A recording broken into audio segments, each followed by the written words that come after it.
இன்றைக்கி எங்கள் வீட்டில் என்ன சமையல் பார்க்கலாம் வாங்க. மொச்சக்காய் போட்டு கடலைப்பருப்பு போட்டு ஒரு வடை. இது வந்து இன்றைய ஸ்பெஷல். இதை பெரிய வீடியோவாக நான் வீடியோ போட்டிருக்கேன். அது தேவைப்படுறவங்க பார்த்துக்குங்க. அடுத்து சுட சுட தூய மல்லி அரிசியில் சாதம், சூடான சாதம், மீன் குழம்புங்க. காளான் மீன் போட்டு குழம்பு வச்சுருக்கேன். ரொம்ப அருமையாக இருக்கும், ரொம்ப நல்லாயிருக்கும். இங்கே பெங்களூரை பொறுத்த அளவுக்கு மீன் ரொம்ப நல்லா கிடைக்குது. அதனால் காளான் மீன், நம்ம ஊர் சைட்லலாம் இவ்வளோ பெரிய மீன் கிடைக்காது. காளான் மீன் சின்ன சின்னதாக இருக்கும், இங்கே கிடைக்குது. காளான் மீன் போட்டு ஒரு அருமையான ஒரு மீன் குழம்பு வச்சுருக்கேன்.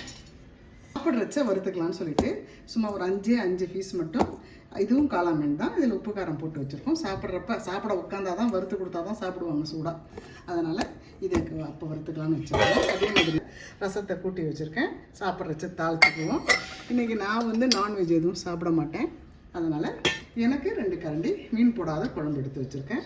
இந்த சமையல் இவ்வளோ தான். உங்களுக்கெல்லாம் பிடிச்சிருந்ததுன்னா லைக் பண்ணுங்கள். நன்றி.